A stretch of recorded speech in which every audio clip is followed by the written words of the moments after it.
I'm just going to wipe the slate clean.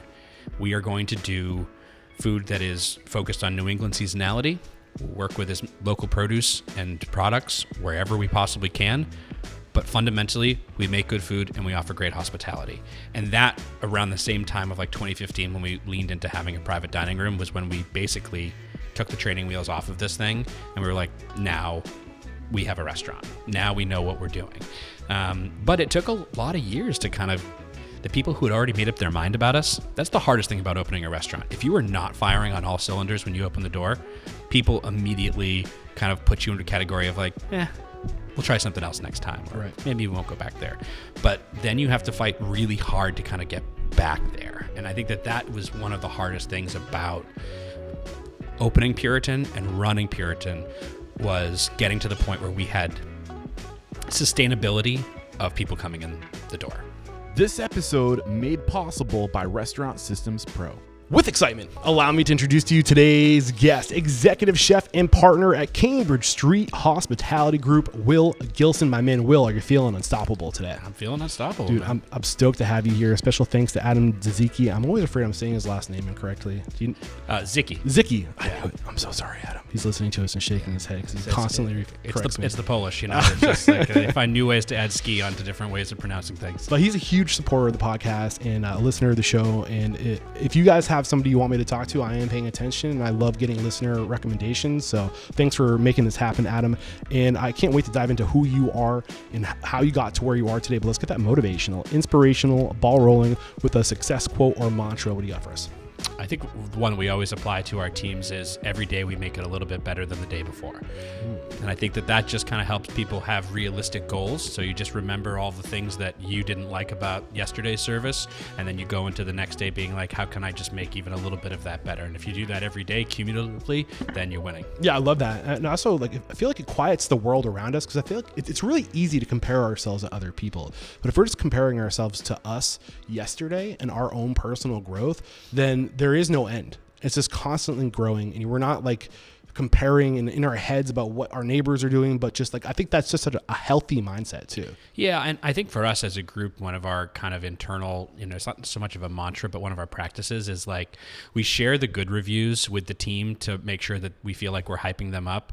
But as ownership and partners and senior managers in the company, I don't really care about the good reviews. Like, I want to know where we made a mistake, where we could have done a little bit better. And like, those are the ways where I'm like, okay, like give me the 3s and the 4s. Like, I want to see how close we were to the 5, like what we could have done to be able to get you there. What are the things that like, we can use as training exercises for the rest of the team, being like, oh my God, this person came here for their birthday. They've been looking forward to it, and nobody acknowledged the birthday. Like, that was a simple one, and we missed that. And so now we have to remember and create some sort of, redundancies so that this never happens again to another guest. Are you fishing for these reviews, or are you just going out there and looking at what people are doing? Or are you trying to entice the reviews? So, we use a lot of software to be able to sort of grab all of our reviews and aggregate them to us. So like, we wake up every day and we're kind of like seeing what those reviews that are out there. OpenTable has been an amazing partner for us. We through one of our restaurants that we opened during the pandemic, we tested out, working with a different platform. But OpenTable came back to us and they were like, we want you, and there's no better aggregated data of like how your performance is. And at that time we had one restaurant that had been open for 9 years, and we had 9 years of OpenTable data. Oh wow. And like that, it just like seeing how people spend, where the gaps are in the calendar, it was incredibly important to us. And are you using any other aggregators like for like more web-based like review sites? We used to use one, I think it was like, was it 5 Out or something like one of these other ones that worked really well. Venga. Okay. Yeah, so we used Venga. Get Venga, which is now owned by, I think I want to say Olo purchased them. Yeah. So one of my partners was vice president at Toast and was with them through IPOing. Okay. And with him doing that, it kind of changed the way that we adopted technology into the restaurants. And now he's basically moved on from Toast to Square. And so the restaurant that you're in right now is the first restaurant in our portfolio that uses Square. When did you join this group? So we have We're getting way ahead of ourselves, but I'm just kind of curious. I want to make a note. So we opened our first restaurant, Puritan and Company, 12 years ago, and I still have the same two partners that I opened that restaurant with. And then I'd say probably about 6 months ago, maybe 8, when we were adding this restaurant, I guess, property, which consists of a Mediterranean rotisserie chicken cafe that's open for breakfast, lunch, and dinner, as well as what we're sitting in right now, which is called First Street Market, which is going to be the first year-round indoor farmers market in Cambridge. Okay, awesome. So I made a note to go into the tech because I'm really interested in that. I'm assuming, what's the name of your partner so I know how to, which partner? Ming Tai. So that's MING hyphen TAI, and his last name is Ha. Okay, got it. HUH. Notes made. We'll come back to that for sure because you have got my interest. Okay, why don't you real quick before we kind of go back to the beginning of your story, paint the big picture.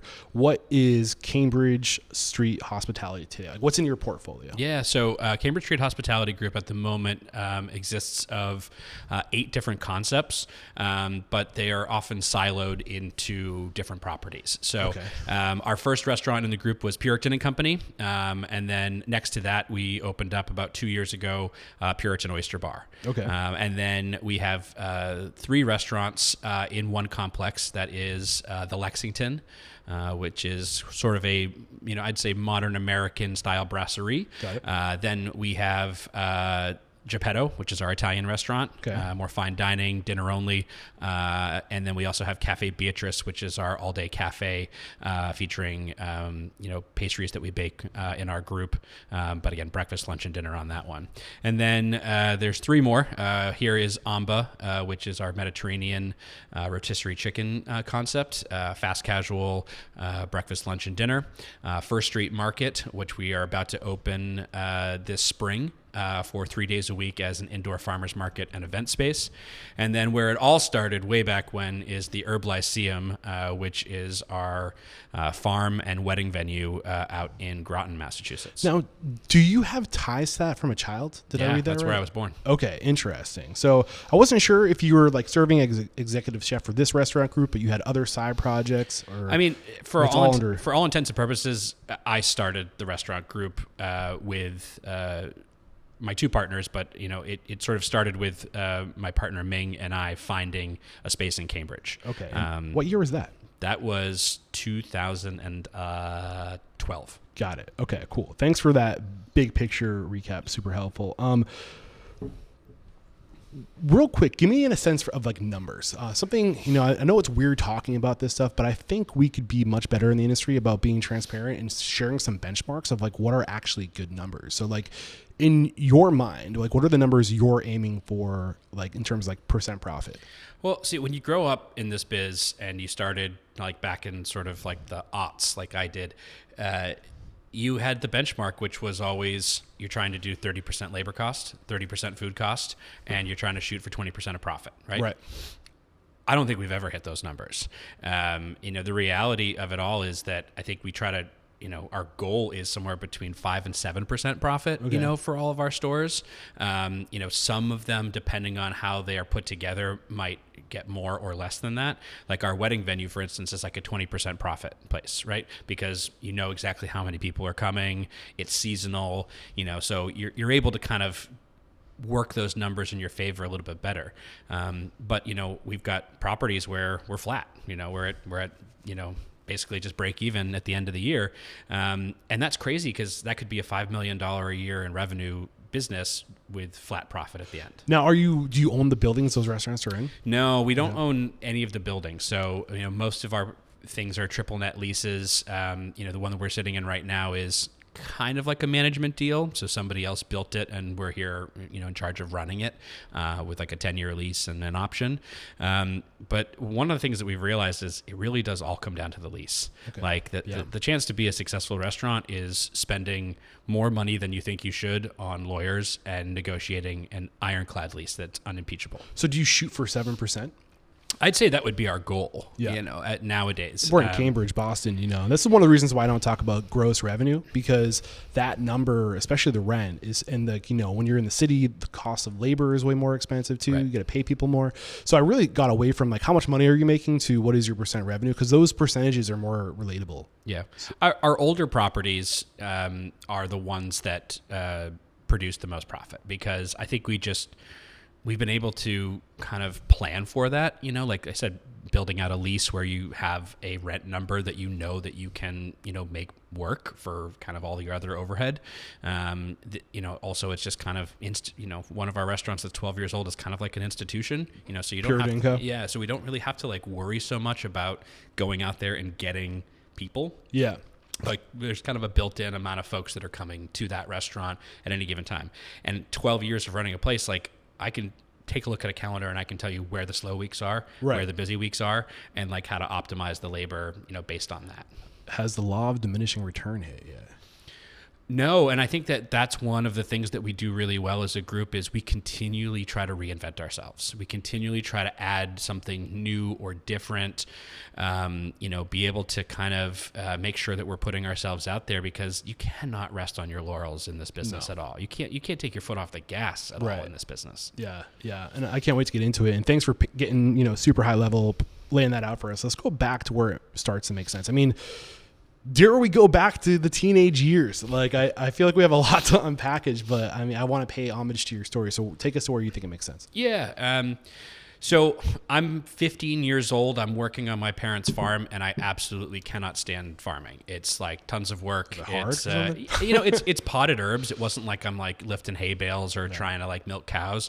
Like it was working in greenhouses in the wintertime and like putting little plants in pots, watering them and making sure they're ready to go, then just putting them into a van, bringing them to a farmer's market, and like showing up in the city, and you try to sell things that are either potted plants, potted herbs, cut herbs, or herb adjacent things. So like my background in culinary starts with growing up on an herb farm and being around herbs all the time. Both my parents were educators who decided to just try out farming, at a certain point. And around that time, my dad had turned this barn on our property into a place to teach people about crafting, cooking, and learning about herbs. And so I was there all the time, only child, just hanging out with my parents, wanted to experience what it was like. It was gregarious, so I would like be a part of the classes and talk to people. And so my dad saw that like I had really shown interest in cooking, and one day when we were at a farmer's market, the chef from the north end of Boston came up, Charles Dreggy. He was the chef at a restaurant called Mercutio's at the time on Salem Street. And he goes, hey, if you like cooking, why don't you come down to the restaurant and spend the night with us? I didn't realize that was called a stage. Right. That was, again, I was 15 years old and didn't know much about how the industry worked. But I tell you, that's like one of those moments that you look back on, when you start forming your career, where it was like a out of focus camera, and then all of a sudden you get there and the lens just comes into focus, right? And so for me, I was like, oh my God, like I liked the immediate gratification of it. I liked the fact that you could take this thing that was raw, you could season it, you could cook it, you could put it onto a plate, you could apply flavors, and then you give it to someone, and then they like it, and then they pay, and then they leave. Yeah. It's an easy thing for you to get your head wrapped around, is that like the most simple part of this is that we take raw food, we cook it, we put it on a plate, you eat it, and then you leave. Yeah. Will Rodera just recently posted something not that long ago about how like hospitality is seeing people. And I think that there's a dance that happens in hospitality, that it's not just seeing people, but it's also being seen for the thing that you're good at, that instant gratification that I think people fall in love with this in this industry. It's like the ability to give and to make someone's night, and how that makes you feel in the moment right there. It's like the best hit of dopamine ever. It's like the adrenaline associated with it too. And I think in much like any addict, you're constantly chasing that first high. Right. Like you're constantly trying to get back to like where that moment like hit you. Like I always say, like running restaurants is oftentimes like that feeling when the scissors are gliding through the wrapping paper. Like when everything's working, like every single person who's killing their station, they're like making sure everything goes up on time, everything's harmonious, all the guests are happy, like all that's great. And you're like, yes, I want more of this. I want to do more of this.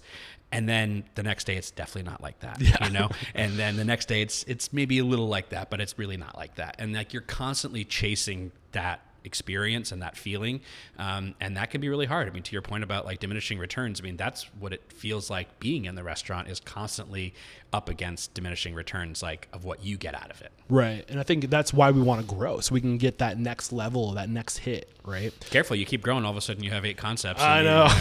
He didn't realize how you got here. So in that moment when the camera came into the focus, right, where everything kind of came into picture for you, was that when you knew you wanted to open a restaurant or be a chef?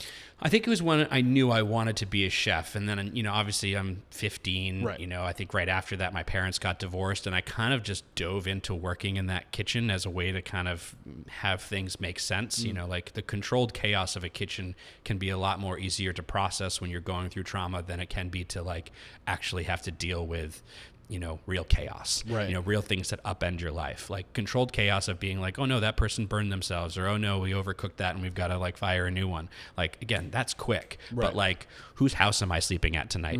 Like that is one that isn't so easily kind of undone. So, right.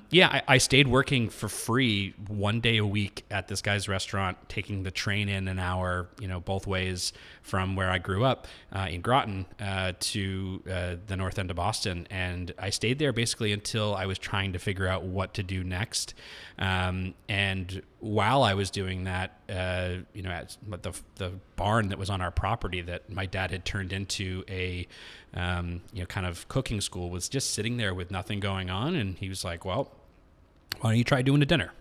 And so like I took, 4 dishes that I thought I could make from essentially copying what I had seen, working in this restaurant, and put it onto a menu. And I think we charged $35 for 4 courses, and, wow. And it was BYOB, and like we got like maybe 10 people to show up to the first one. And then we did another one, and then another, and then another. And then, basically until we had a fire out at the Herb Lyceum, which is that property, in September of 24. This past year. Yeah, in 24. I saw that. So sorry. Yeah, that was hard. That's like, I'll get to that part, but I'd say that, that place was so formative because I worked there as essentially the only full-time employee from when I was in high school, like 16, until basically all through 4 years of going to culinary school at Johnson & Wales, and then still was kind of like quasi running it until our group absorbed it about 4 years ago. Okay. So you went to Johnson & Wales. Yep. Hindsight, like the big debate of, should you go to culinary school? Should you not go to culinary school? After going through it, where do you land on that? I'd say if you just want to learn how to cook, then I don't think you need to go to culinary school. There's so many things available to cooks these days that were not available to us at the time. I mean, I've got cooks that, they're like, oh, I want to make this dish. And they go on YouTube and they watch like 4 videos, and then they come in with like their idea the next day. Like before, you had to go find 4 chefs that were making something that was that specific dish, and that could be hard to find. So I'd say that, if you know what you want to get out of it, like you want to open up restaurants, that you want to get into nutrition or, sports medicine, anything like that, then go into it with that kind of mentality. And maybe you deviate from there, but it's going to be far more beneficial for you if you know what you're trying to get out of it. Yeah, but what 17, 18-year-old kid knows exactly what they want to do, I don't know. I mean, I ended up doing 2 years of culinary arts, got my associates, and then I did 2 years of hospitality management. And I think that was, in a way, how I learned how to turn the ideas into my head into making money. Got it. And I think without that, like, you can go, I see so many chefs who just bounce around from location to location to location because like they know how to cook, and maybe they've got like a really great, track record. Maybe they've got a lot of social media following, and then they can get a job working at a restaurant, but you kind of cap out at how much you can make and sort of like where the longevity is. Now on the flip side of the coin, like, running multiple restaurants and dealing with fundraising, dealing with trying to turn profits, dealing with the R&M of all of these things and the people, component of it, where you can't always find the best people, but you still kind of have to be open and making money. That's not for everybody. Right. And I think that, we just got good at it at one place, and we thought, well, we can just keep doing more of these. So that was with Puritan and Company. Yeah. And that came after, I will tell you what my grad school was. So I get out of Johnson & Wales. 2004. Yeah, 2005. Okay. Yeah, so 2005, I had gone to California, Italy, and France while I was at Johnson & Wales. I won a scholarship to study wine. I went on this amazing trip. It was great. I came back, and I was just like very hungry to kind of do it on my own, but I knew that I had no idea really how to be a line cook. Okay, do it on your own. Is the goal now to open a restaurant, or is it okay? So this came from your culinary or your educational experience of like taking a holistic approach of the management and the cooking. That's right. And so, but I knew I had never really been a line cook. I mean, even when I was like working one day a week at Marcuccio's in the North End, I didn't get a chance to kind of like learn what it was like to like write my prep list every day, like set up my station every single day. I'd walk into a largely set up thing with Brazilian cooks in it and just have to figure it, basically just help out. Right. So I was like, all right, I got to go learn how to be a line cook. And so I went to go work for Anna Sortun at Oleana. And she was great. She was, so focused on farm to table cuisine. She had this approach that, utilized, flavor profiles and spices like I had never experienced before. And I was just enamored with the food, and I wanted to learn how to do it. And so I stayed there for 2 years. And same kind of story that so many people do when they get out of culinary school. I was like, all right, so my next step is like, maybe I can be a sous chef. And she's like, no, like you don't have it in you to be a sous chef here. Like just stay here for a couple more years and be a line cook. And I don't know why I took that so hard. I think it's just because like I kind of had like all these amazing milestones of like, oh, I'd like worked for this great chef in the North End, and then I got to culinary school. I've been running these tasting dinners, at our farm every single weekend, doing farm to table stuff my own. And then I have somebody basically giving me a big old slice of humble pie being like, no, you're not ready. Was she right? Yes. Why? And I will get to why she's right, because why I left was I got real bummed out by that conversation. I went to a bar right between Central and Harvard Square in Cambridge, and I was there with one of the guys who worked at Oleana, and I was down there having a drink, and this crazy drunk lady who owned the place came up to me and she goes, "You're a chef, right?" And I go, "Yeah." She goes, "You want to run this place?" And I was like, "What do you want? This is like a dive bar. You want hamburgers and hot dogs?" She's like, "No, come with me." And we went up to the ground floor. This bar called The Cellar was down subterranean. And we get up to this ground floor, and there's literally a 40-seat restaurant with a bar and a full kitchen with nothing happening in it. And she's like, "Yeah, we did this for overflow, and then we just never really did anything with it. So, here." She goes, "Here's the deal. You run this place. You make money on food. I make money on booze. No rent. We split the utilities down the middle." Okay, so your first pop-up. 23 years old. And I'm like, let's do this. And so I went and I told her what I was going to do. I went to Anna Sortun and I was like, "Hey, this is what I'm going to do." And she's like, "You are cheating yourself out of so many years of great experience of going to go work for other people." Like, she's like, "If you were coming to me and saying that you were leaving because you got a job working, for Barbara Lynch or for Ken Oringer or anybody like that in Boston," she's like, "I'd be congratulating you, that you were going off to see somebody else's food." She's like, "But how do you know how you're going to be successful? Like, what if you do no covers? Like, what if you rack up huge debts?" And I was like, "This is just something I have to do." And so we parted ways not really well. Yeah. I stayed very close to a number of the people that, I worked with there, but I left there and I went off and I did this thing and I opened up my first restaurant at 23 with basically $500 worth of, Crate and Barrel gift cards that the team there had gotten me for going off and doing this. And I worked as the dishwasher and the cook to start. And then when I could hire a dishwasher, I did. And then I turned that dishwasher into a prep cook, and I ran that place for 5 years. And this is Garden at Cellar. Yeah. Yeah.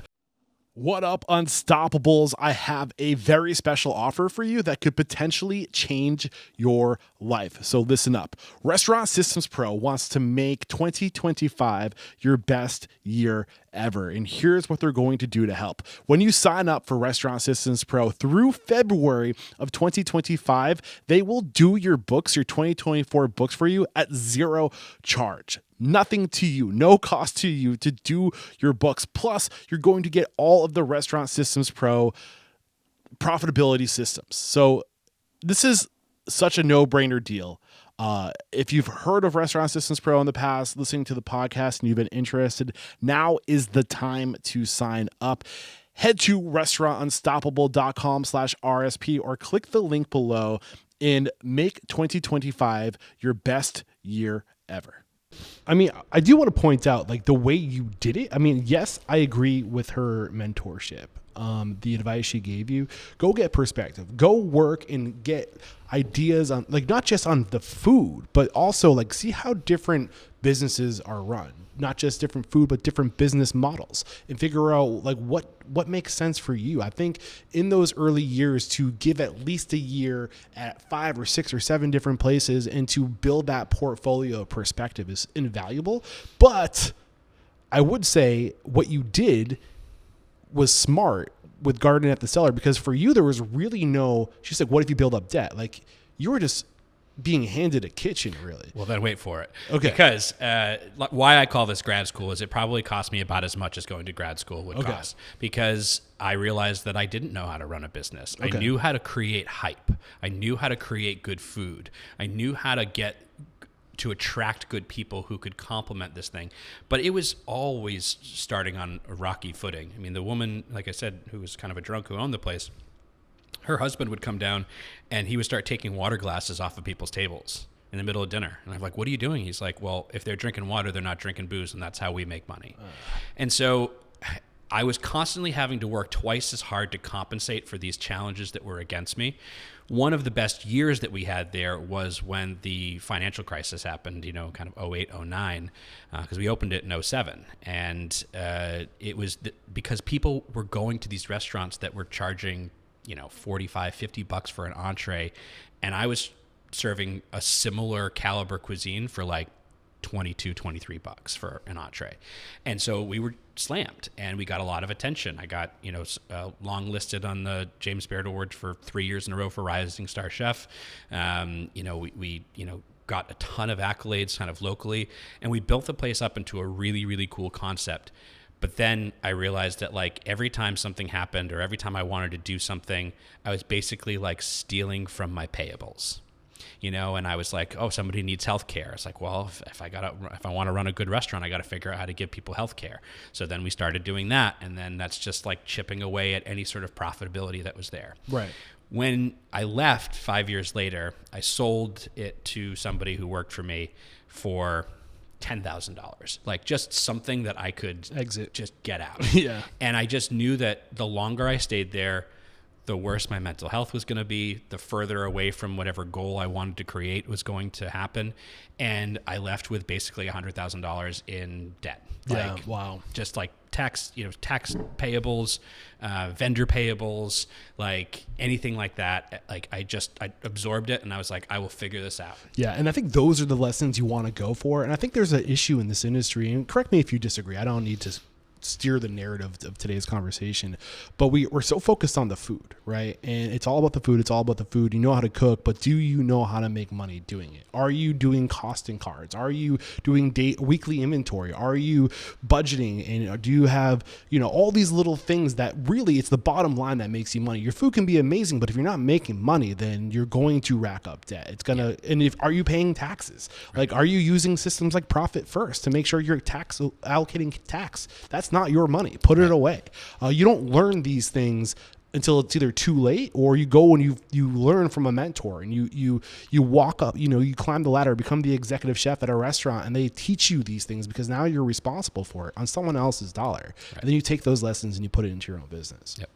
Yeah. And I think, the hard thing was like, how do you swallow that and then get yourself in the position to want to do it all over again? Because like at that point, a lot of people are like, I'm out. Like I'm in debt. Like, I'm walking away from this thing that like, I feel like if I don't stay relevant, like when I open up my next place, or if I even have the guts or the money to do that, like, will anybody even come? Will they remember like who I was? Or is like the buzz gone and like you were a flash in a pan, right? Yeah. And so, I think that was really hard. Like, I sold my condo. I like moved back in with my dad, and, I was like running the restaurant on the weekend. I was picking up weird gigs, like working on billionaires' yachts, like, for like a week at a time, just like whatever I could do to kind of pay the debt service and like figure out what I wanted to do next. And, the funny thing was like, I do think that you are most successful in this business by maintaining relationships that are long lasting with people,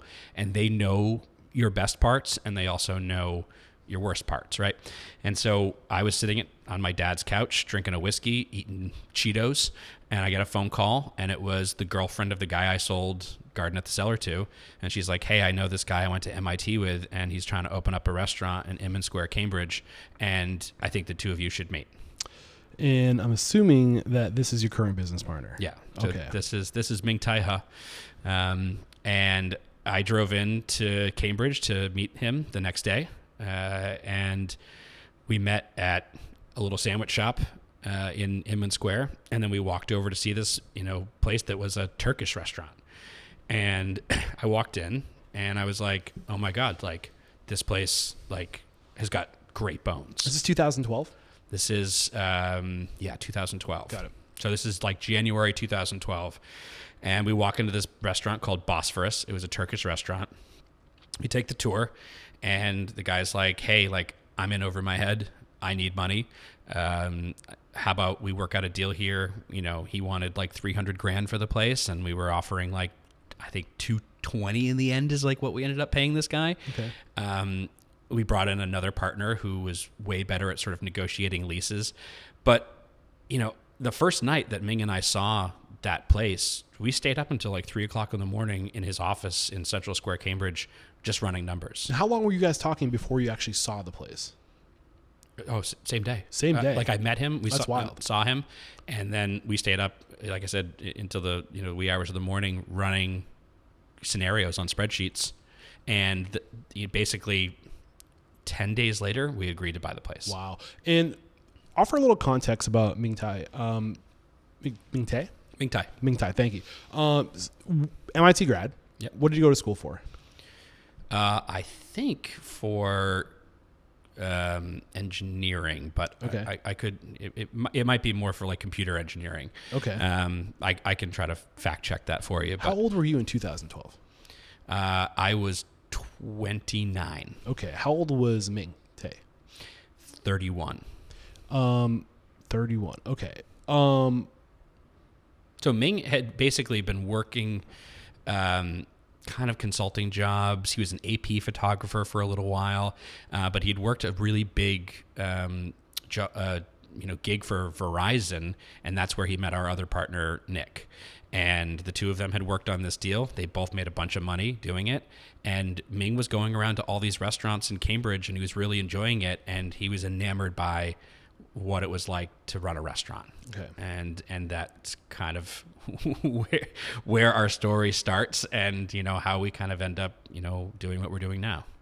So did it scare you that he had no restaurant experience? No, because you know why? Because I wasn't Anna Delvey, trying to trick him into thinking that I was something that I wasn't, but I was there posturing myself, being like, listen, I'm out of options. I had worked for, at that point, I'd been working since I was 15 years old. I was about to turn 30, and I had worked for one person that wasn't myself. Right. Actually on paper for any period of time. So my resume, I was trying to write a resume, and I was like, this sucks. Ugh. There's nothing worse. Don't say that word on this podcast. Yeah. There's nothing worse than trying to write your own resume and then put it out there and be like, do I want to do this? I don't know.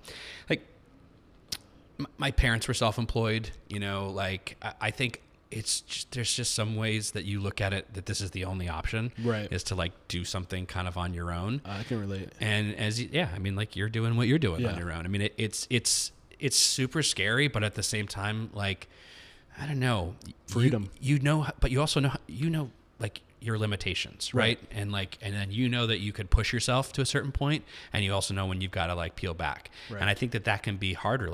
My wife works in corporate, and she could be working on something for 9 months, and then all of a sudden policy changes in Washington, and they just get rid of what she was working on. Right. 9 months of hard work into that, and then it never sees the light of day. So what were the initial conversations with Ming like? And was Nick at the table too? Nick didn't come in until we had to get into drafting a lease and putting together private placement memorandums, PPMs, for raising money from investors. Okay. So what was that first conversation like, 10 days before you signed the lease? So it was like, do you think that we could really make this thing work here? And do you think that paying this much money for like this thing is too much money? And I'd say still to this day, Ming hates how much money, like that we paid $220,000 to this guy to get it. But like we basically got the lease. Yeah. We got a chance to write a new 20-year lease or like a 10 and 2.5 options. And we got this piece of real estate that, we thought we could really turn into a restaurant, and a more successful one. And I think the thing that was really hard after that is like, and I see this with young cooks all the time that have too many ideas, or you get a young chef who hops into a restaurant, myself included, back at Garden at the Cellar. You've got too many ideas and they don't always all jive together. But I, talked to him and we were going through like, it could be this, it could be that. And I think he just kind of believed that I was relentless enough to make it work. How much debt did you have in 2012? Personally, I was $100,000 in debt. Wow. Dude, I'm right there with you. I'm just saying. Yeah. School wasn't cheap. So what did he bring to the table other than his passion? And it seems like just listening to you, hearing about him, he's what the book Traction talks about. You need rocket fuel in your business, and that's the integrator, the systems-minded person, the person who can build. And like he seems very engineer-minded. Yeah, I'd say in retrospect, it was an ability to understand numbers. I'd never seen anybody put together or dissect a spreadsheet faster than he did. So jealous of that. I'm so jealous because like you put a spreadsheet in front of me still after all these years, like I can read P&Ls, I can look through them and I can tell you where the problems are. But if you're like build this spreadsheet, that's just not how my brain works. And I'm assuming he was making money in his previous career and he had money set aside. Yeah. So he was, basically kind of trying to do startup life. Yeah. He was like working on startup life. He had this little nest egg from, a couple of like big deals he had put together, and he trusted me and I trusted him, but I needed him. Yeah. I needed this to work. This was like my last shot at making it work. And like I bunked in with like friends that I'd run up, pop up with together, like like back to living with roommates again. And it was really humbling. And I think the thing that was even harder than that is like going out there and fundraising for a restaurant is got to be one of the most uncomfortable things. Did you raise the money in 10 days? No, we ended up raising the money, I think, in about 6 months. So we started construction when we still needed to raise money. Wow. So you went in, you looked at the place, 10 days later, you signed the lease. Yeah. You needed $230,000? Oh, no. He put in the $230,000 to just pay the guy to take over the lease. And then I walked the space with a contractor that did restaurants that I knew. And he was like, it's going to take you $750,000 to do this. And I was like, we're shooting for $5 million. And he's like, I can't do it. And I'll talk to you in a year when you find out that it costs $750,000. Yeah. But we like found a design build guy and we were like really just like pulling together everything we possibly could. I think I had won something with Star Chefs. And so I had gotten a chance to like get steelite plates, at like, basically I got like a credit for like my first order. And so I was like putting together all these little deals and all these little hustles like on my side of things. And we still didn't really know what type of restaurant we were opening. So, it was this kind of scary thing where we're like, okay, we know that the location will be great. We know that like it's the right size. We know what our like fundraising goal is going to be. What's the right size? So for us, I think still to this day, like somewhere between 80 and 100 seats is a way that you can justify the rent and you can be dinner only. Okay. And the next thing you started to say is we knew what the fundraising was going to be. I don't want to take you off that train. Yeah. So we knew like that, what our kind of nut was of like what we had to fundraise. And so we basically went out there and we found people. And like I said, like raising money is such a uncomfortable thing because you're trying to sell people on an idea. Right. On a dream, and it might not be their dream. Right. And I knew nothing about fundraising at that point. Like I had no idea, like, now it's like you kind of understand that like you should always find the people who don't care if they lose the money, or if they do lose the money, that they know that they can write it off their taxes for 10 years, right? So you find people that are like responsible. They're kind of big boys, like, big girls, they know how to do it. And with this one, we're kind of figuring it all out. I mean, he had never run restaurants before. I had run a restaurant that like had given me notoriety, but like not financial success by any stretch of the means, right? And so now we're like, what are we opening? And at the time, I'd say nationwide, who was probably like the most talked about chef that kind of came from a little bit of like humble humility, was Sean Brock. And what he was doing in the South with bringing back sort of like classic Southern dishes that like, hadn't really been, talked about in years, or like he was elevating Hoppin' John into like this gourmet dish. I was like, that's what we should do. We should do that with New England food. We should try to find a way to make New England food, classic things, maybe 1600s, 1700s, 1800s dishes that like people have completely forgotten about, and let's make them modern and make them cool. And we went on this tear of like building this whole menu together and like finding historical dishes. I hired a sous chef that like had done a pop-up that was kind of like that too. And I was like, all right, like, you can help me with this. We can hone this into something. We were going to call it Bridge Street because it was on Cambridge Street. And we were like, oh, it'll be like a hip, cool way. But then when we figured out that this is what we were going to do, we found out that the building used to be called the Puritan Cake Company. Oh, cool. And so we were like, all right, it's Puritan and Company. Like, let's kind of lean into this, lean into my identity as being a Mayflower descendant. Like, let's figure out some sort of way where we're telling a story, because we started working with a publicist. And our publicist today, I was I think one of her first clients. And she was like, you need a story. That's what the press is going to get behind. And so that's what we built. And that was the story that we went into. And, at the end, we were out of money. Like, we like still owed the contractor stuff. Like, we were like opening the doors. We were like buying used chairs from other restaurants. That's the way to do it, though. Just doing whatever we could. I mean, Yeah. I wouldn't trade that. I mean, like, I'm sure if I could go back and reopen that restaurant with everything I know right now, it would be a very different restaurant, and it would have been far more successful, far faster. Ooh. Right? But that's part of learning it. Learning this business is like, you kind of have to try a lot of things until something sticks. You got to throw stuff at the wall and then be like, all right, did that work? Did it not? You can't make a statement like, if I was opening that restaurant today, I would do so many things different, without me asking, knowing what you know today, like in those early years, what would you have done differently?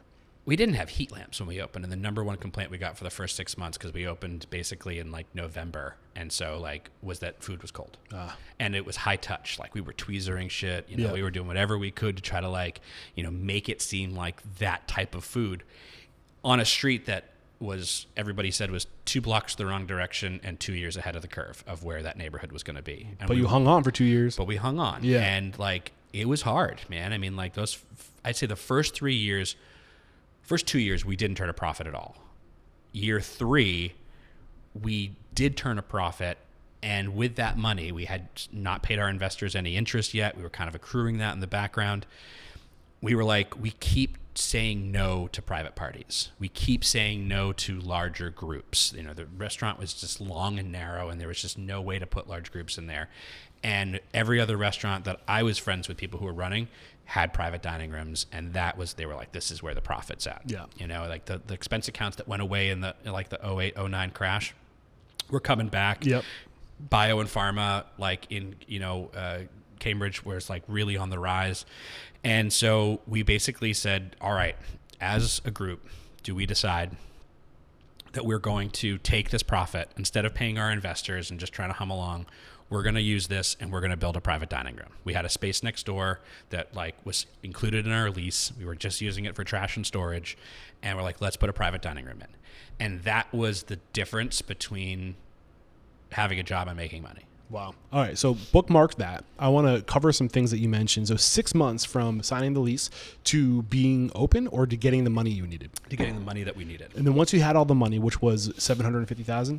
No, we ended up being $750,000 with the money that Ming had put in to buy the place, plus the basically $450,000 that we had raised, and then our other partner, I think, had given us like a capital loan, like a no interest capital loan at the end to just get over the finish line. So I think in the end, it probably ended up costing us about $850 to get it open. Got it. What was the original quote?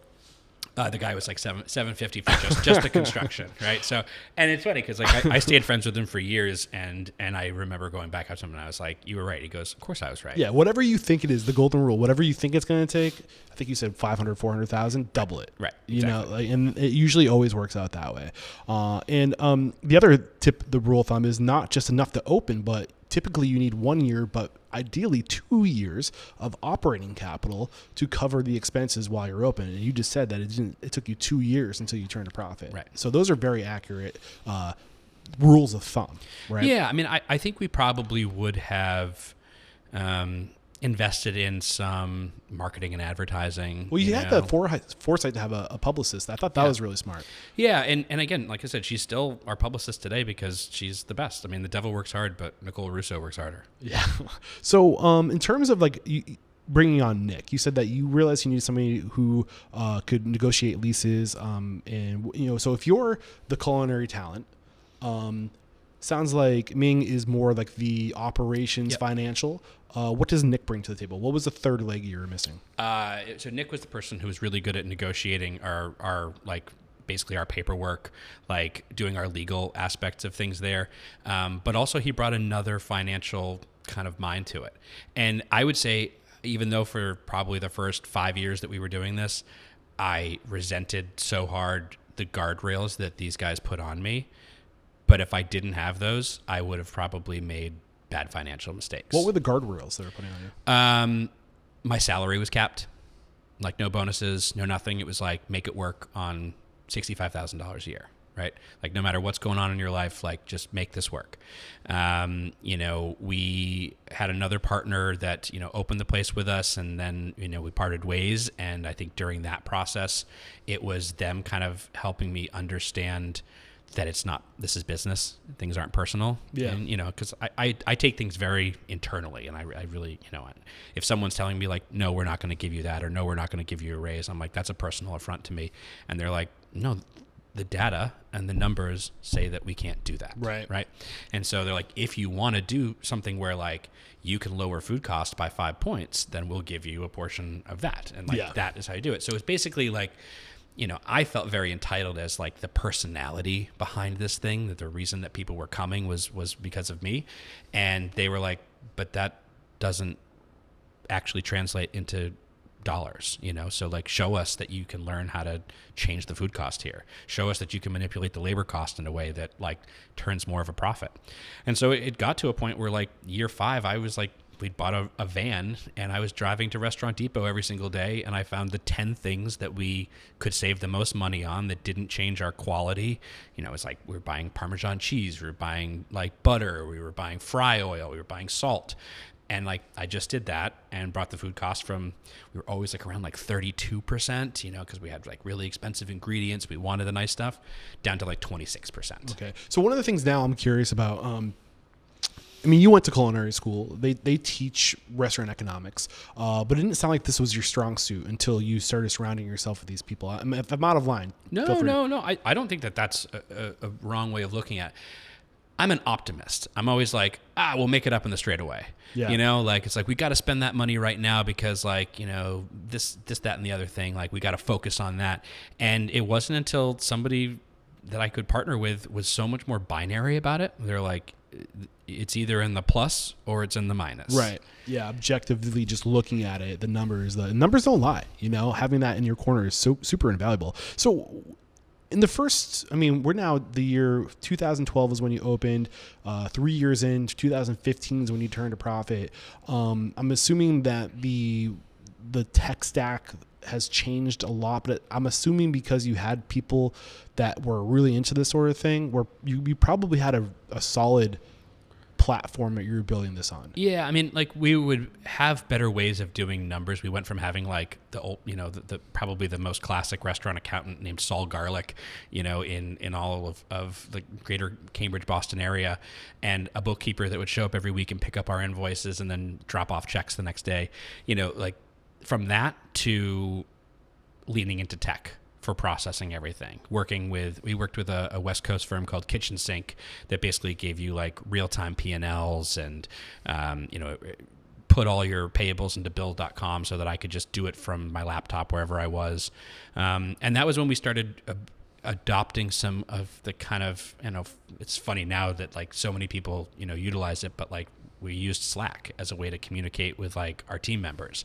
So we always have these dedicated channels where it was like, this is back of house, this is front of house, this is managerial, this is ownership, this is accounting, this is repairs and maintenance. Like, so we could start having everybody contributing to it. And that was one of the hardest things to get like young cooks to like have their phone with the app and like share the like log notes every single night in there, so that like wherever anybody was, we could like know what was happening, full transparency, full optics on everything. This is the startup life bleeding into the restaurant life. Yeah. And I mean, if I tell you what our tech stack is now, like, it's we'll get into bananas. it. Yeah, I can't wait. But what was Ming doing? Was he in the kitchen, or was he in the restaurants full time, or was he working a side hustle? No, at probably year 3 was when he started joining Toast. Okay.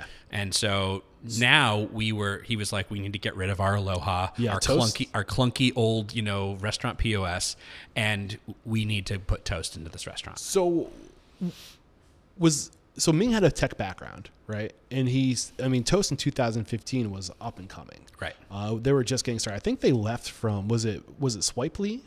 Yeah, something like that. And out of Providence. Yeah. They left, and the founders started Toast around, I think it was 2014, wasn't it? I'm not entirely sure of their background, but this is earlier. So you're an early adopter. And Ming's work, what was his job title with Toast? He must have been an early hire if he was there in 2015. Yeah, I mean, I gotta take a look at his LinkedIn, but I mean, he ended up becoming, I think, the vice president of restaurants. Okay. And essentially, towards the end of his time there, he was able to utilize our restaurants and being an owner of a restaurant as a way to help educate tech people into like, okay, yeah, you might be designing something that works great in a spreadsheet or like works great in a functionality sitting here, just punching it into a computer. But like, what happens if many people from many terminals are all punching in information at the same time? I mean, we were running a place that was doing tasting menus, and Toast was not set up for that. Yeah. Like early Toast wasn't even like KDS screens in the kitchen. It was still just like printing into the normal printer. Now, I mean, we only have one restaurant that still utilizes a printer. Everything KDS. Everything's KDS now. Yep. So how did this start to change things in 2015? So between 2012 and 2015, it took you to turn a profit, right? By the third year, you turn a profit. Yeah, and I'll also tell you this. I mean, this is kind of anecdotal, but it helps kind of define kind of our approach after this. Is we spent so much time and energy trying to shove this like, kind of modern New England, menu down people's throats that nobody wanted it.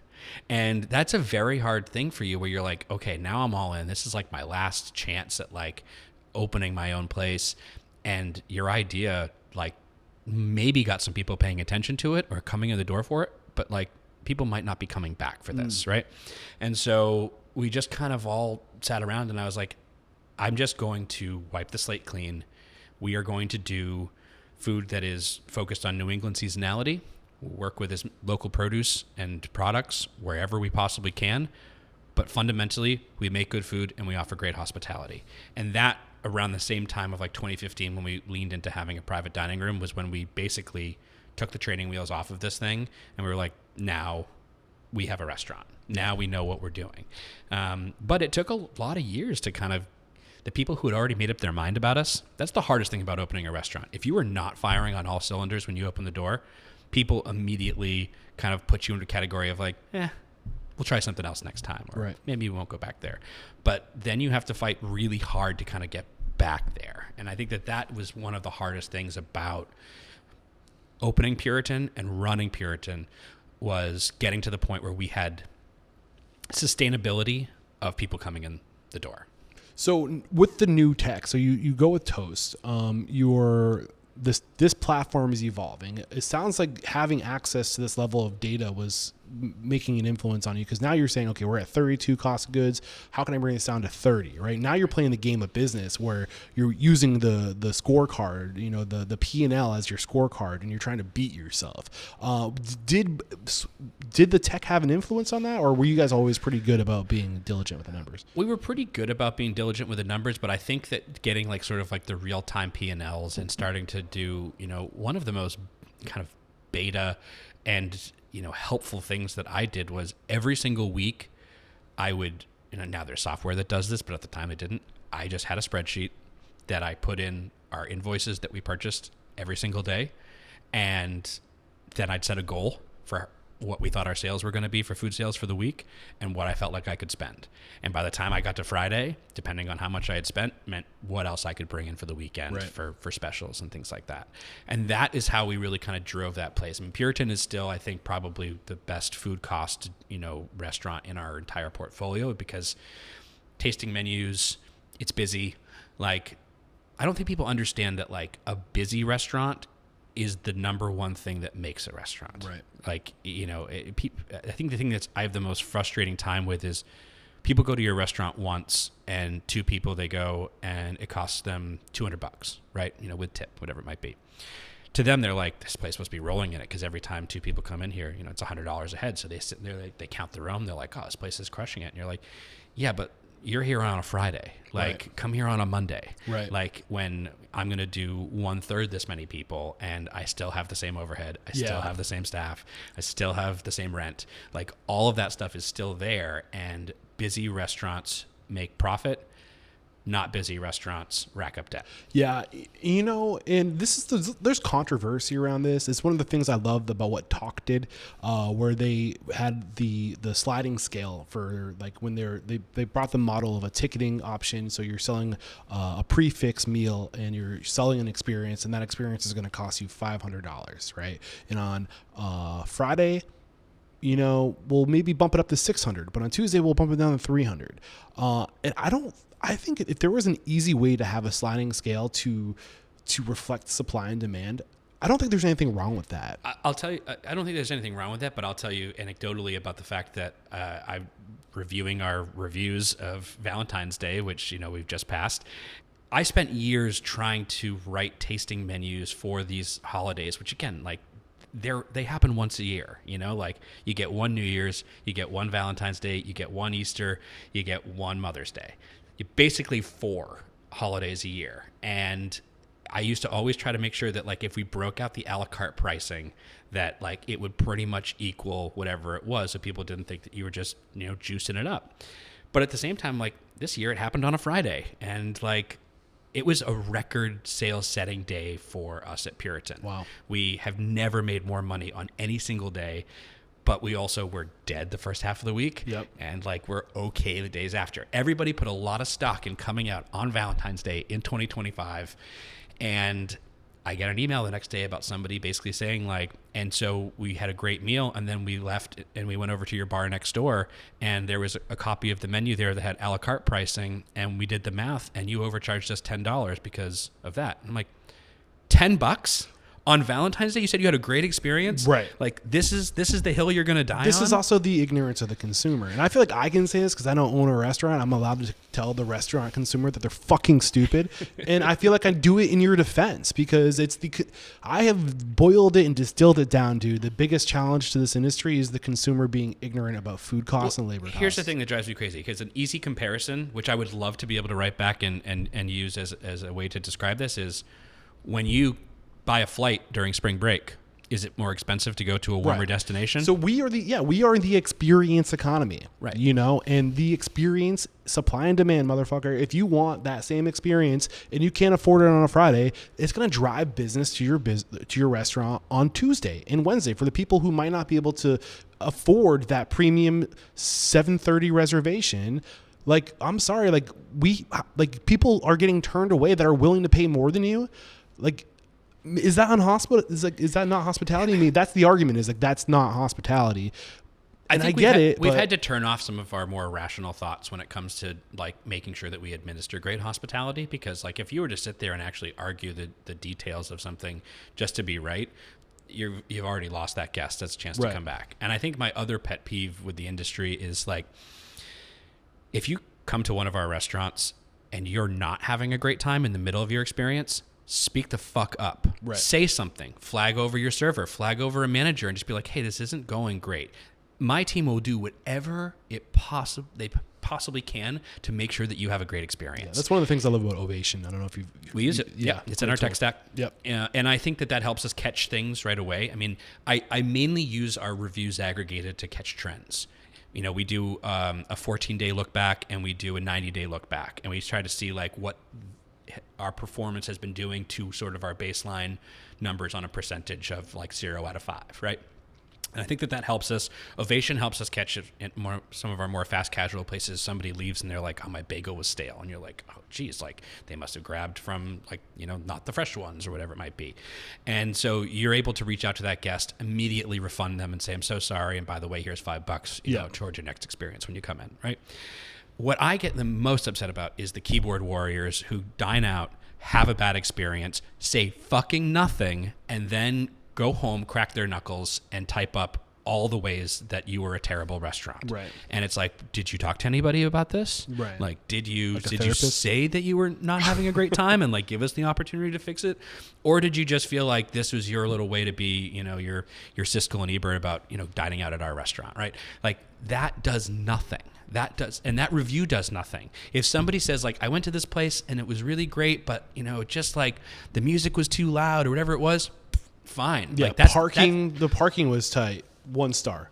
Right. Yeah, exactly. You know, like it's if there are things that are out of our control, like like we live in an era now where people can hail an Uber and get from point A to point B without having to worry about parking. Right. But I still hear about parking every single week. Like we're in the middle of a city. What do you expect? You know, like it's hard. Yeah. I mean, we could bitch about consumers all day long, but I want to get back to but your also story. I don't have a business without consumers. No, So right? I mean, it's a very volatile relationship. Yeah. You know, it's oftentimes kind of like a abusive relationship, because I sit here every single day and I wake up and I read people's thoughts about my businesses. Right. And I have to turn around, use that data, treat it like data. That's the number one thing that helped me get out of it being personal and be like, this is data, right? And then talk to the teams and be like, reach out to this person, refund them, offer them a gift card, make sure we get them back, track it in the system so that when they come back in, we know that they don't. How do you track it in the system? Just through our reservations. You know, it helps us be like, this guest is in there. Here's their phone number. Here's when they dined last. Put the notes in. Our staff notes on people's dining experiences is what defines our ability to control hospitality. Because when you're coming in, I already know what you like, what you don't like, how far you'll spend. You know, if you're a little bit more frugal, like, you know, funny that I took bartending school when I was trying to figure out what I was going to do. And one of them was, you know, don't acknowledge a guest with a companion that you think might be their spouse, right? Like little things like that, with being like, hey, like this person's divorced. Like, don't say it's good to see you and your wife again. Like, yeah, they're going to be coming in on a date. Like, those are just the little kind of notes that we can use to make sure that we're controlling the guest experience. Yeah. Right. What up, Unstoppables? I have a very special offer for you that could potentially change your life. So listen up. Restaurant Systems Pro wants to make 2025 your best year ever. And here's what they're going to do to help. When you sign up for Restaurant Systems Pro through February of 2025, they will do your books, your 2024 books for you at zero charge. Nothing to you, no cost to you to do your books. Plus, you're going to get all of the Restaurant Systems Pro profitability systems. So this is such a no-brainer deal. If you've heard of Restaurant Systems Pro in the past, listening to the podcast, and you've been interested, now is the time to sign up. Head to restaurantunstoppable.com/RSP or click the link below and make 2025 your best year ever. We covered a lot from up to basically like 2015 or 18. No, you talked about adding the private. So we're basically at like 2015 right now. And, you know, that's when we start setting our sights on doing other things. You know, Other concepts? Other concepts, but also just figuring out how to plan for our slow periods. So summertime in Cambridge is notoriously slow. We had no patio at Puritan. It was, an indoor only restaurant, dinner only. And we're surrounded by Harvard and MIT. We're surrounded by the other schools, in Boston that are all here. And when graduation season ends, arguably our busiest and most profitable time of year, city empties out. Yep. And you start doing 50% of your normal cover count on a weekly basis. So my dad kept on calling me every single weekend being like, hey, can you come out and help us do a dinner out here or run this event that we've booked out at our farm at the Herb Lyceum. And finally I just said, what's your gross profit every year for running this? And again, coming from a farmer background and influencing my ability to understand math, he's like, I don't know, $36,000. I was like, great. Now we pay you that in rent every year. We run everything. And so what we did is we would take a team of people and we would get them into a van. We would drive out there. We'd execute an event. We'd come back. And that allowed us to essentially run this thing that supplemented our supplemented our income and helped offset our labor in the summertime. Cool. And now you have a venue. Now we have a venue. And it changed the way that we started looking at doing things because we now had teams that were in different places and we had to start operating. And that was when Slack kind of came into it, as we were like, all right, how do we communicate the notes from this, make sure people understand it? We started doing Eventbrite booking so that people could book the dinners out there. I was curious about that. If you're using a marketplace to put the space out there. Yeah. So we were having people pre-buy their tickets ahead of time and buy their whole experience. And it didn't have a liquor license. We were still running it BYOB. So essentially if we were doing a private event, we had to get a catering license. Then the catering license would let us drive the alcohol out there, but then it all had to come back at the end. Yeah. And that was when we first were like, hey, we can operate something else, maybe a bit more full time. And that was when I started trying to pick up consulting work on the side to just try to was this 2018? Is probably 2017, 2018. Got it.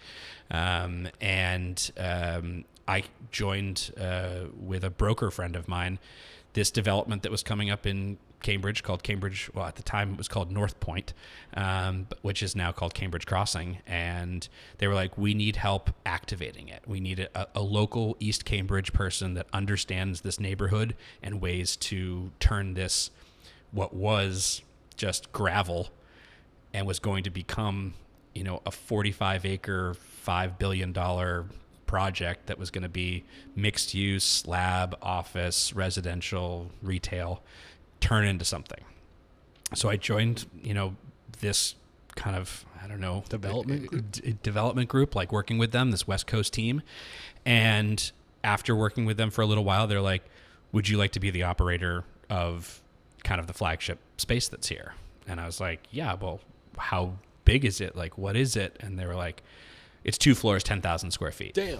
How many seats is that? So we ended up putting 3 concepts in there. Okay. And it's inside and out, I think it's 400 seats. Okay. And this was 2021? So we we found out about the space in 2018 into 2019, and we started really kind of doing our fundraising, trying to plan this thing out, try to understand what we were doing, working on the branding, all the concepts, how they all work together. The way that I approached it was, I don't know if you're familiar with the Boston Consulting Group's matrix. So it's called the BCG matrix, again, Boston Consulting Group. And they have this way of looking at business by identifying it into kind of 4 quadrants. And the quadrants are cash cows, stars, dogs, and question marks. And I was like, this development is going to grow around us. We're going to be the first retail, and there might be 1 office there. But eventually, as we were told, it would be 10,000 people working there and 10,000 people living there every single day. And we were like, okay, so we have to figure out how to create a space that can grow with this property. And so I was like, let's put essentially 4 revenue centers inside of this building, and that will help us understand kind of which ones are our cash cows, which ones are our stars, which ones are our dogs, and which ones we're figuring out, right? So the 4 quadrants were a rooftop bar, a private dining room next to that rooftop bar that like was big office tables for people who were, execs or, wanted off-site meeting space, a higher end Italian restaurant, and an all-day cafe. The all-day cafe was part of our lease where we had to be operating something that was open for breakfast. Okay, I want to make sure I understand. So when you're talking about the cash cows, the stars, the dogs, and the question marks, you're actually talking about the actual concept. The actual concept. Because I've heard of this this idea of having the quadrants with menu items and menu engineering, and like really focusing on. But I was looking at this from like, how do we build this thing in a way that like we can start to identify from a business standpoint if these concepts work. And maybe if one of them's not working, maybe we fucking pull the trigger on it and reconcept it, but we don't have to shut the whole thing down. Right. So you are designing 3 concepts. You want one to be like a cash cow, right? Like what is your fried chicken concept? Right. Like what is like the thing that we can hire anybody to do and have one process? It was a rooftop bar with like great burgers, like, entrees, kind of, like I said, brasserie style. And like a great cocktail. It's the anchors, the thing that's going to bring cash in. And then the star is like maybe something outside of, maybe that's more about press and accolades and like the showstopper to bring the attention in, but you're not maybe making a lot of money. Right. And then the dogs are like not making any money and it's not good. It's not right for the development.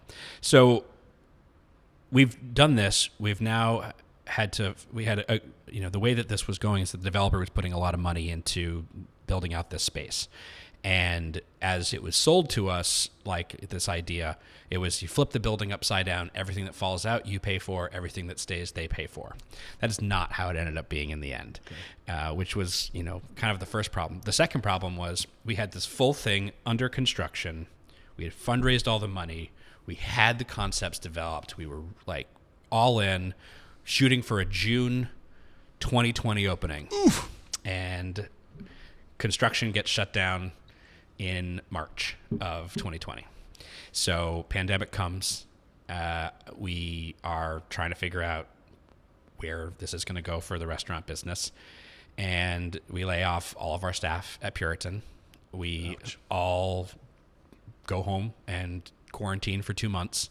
And then once we get our first PPP loan, we try to bring as many people back to Puritan as we can.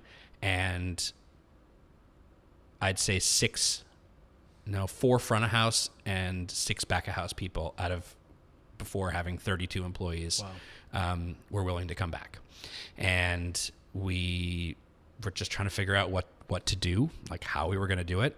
And then we have this albatross of this thing where we had raised $1.9 million from our investors to try to figure out how to get this thing. Like, what do we do with it now? Like, are people ever going to go out to restaurants again? Right. And so May of 2020, we're running Puritan. We've got construction back up and running.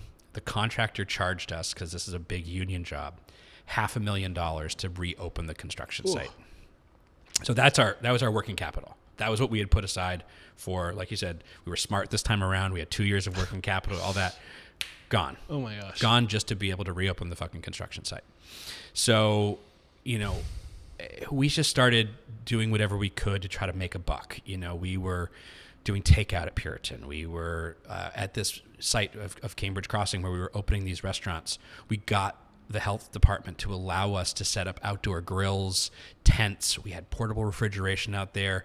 Every day we ran that place doing burgers, hot dogs, lobster rolls, and we were like QR codes that are on the table. We had a toast terminal there. Like people could come and sit down and they could be 30 feet away from another table outside in this giant common. And we were like, this is brilliant. This is going to work. People are going to start to come to this. Nobody would come to, some people did, but like, it was just hard. It was hard to find a staff. It was hard to find guests that wanted that. I try not to talk about COVID-19 just because it was like, there's a lot of lessons there, don't get me wrong. But I'm still wearing the cinder block shoes from that shit. So like, I can't really kind of look away. And, but I'll tell you sort of the success stories of that. Like, of that success story, we started figuring out how to do things a little bit more lean, a little bit smarter. That's the question I usually ask. How'd you come out of the pandemic stronger? What So did you start doing differently? we opened the first concept of the 3 that we had there, Cafe Beatrice, our all-day cafe, in October of 2020. Is this your cash cow? At the time, it was, and I'll tell you how we got there. We were like, there's nobody in any of these offices. Everybody's working remotely. Right. Like, who the fuck are we cooking food for? This development was under construction the whole time. So every single day, we were the only food option for about 500 construction workers that were on this parcel. So we pivoted the entire concept to be like, do you want like big ass breakfast sandwiches, and do you want to get like an iced coffee that's 32 ounces that we'll charge you $3 for? Like, then that's what we did. And I think what was really hard about that is that it's never really found its identity after that. You know, like it's a cute cafe. Brian Mercury, who's our executive pastry chef, one of the most talented pastry chefs I've ever worked with, he makes some of the most beautiful pastries that are there. But 2024, 2025, we're seeing an entire population that's being either forced to go back to the office or is like reluctantly trying to figure out what they want to do next while they have their job. And you know what they're gravitating towards? Multi-unit places like Tate, like Kavas. Like, they want these places that it's always the same. Yeah. It's never going to be a quality issue. It's never going to have a staffing issue. They're just these places that are good. They're not good, great. consistent. Right. They know their lane. They do 1 or 2 things really well, and they kill it. Right. And our developer put a Tate right next to us. Okay. And it's hard because they have an established brand. They also are run by the guy who started Au Bon Pain and Panera and like is a billionaire. Like, that, I can't compete with that as an independent operator. Like, all I can do is try to just be fun, authentic, like different. And so like we kind of are counterculture there as far as like who we attract. Like, the people are like, I don't want to go to like that chain place. Like I want to support like a local business. We try to open the Lexington fall of 2020, like a month after we opened the cafe, and nobody wants to dine. You know, it's like the second COVID wave is coming. Nobody wants to be there. Right. And we're just trying to do whatever we can. And so we just shut it down again, and we go all takeout all the time. We launch our Italian restaurant Geppetto as a takeout only concept. We start making pizza, we start doing pasta, like just to-go stuff. And we start building essentially a to-go business.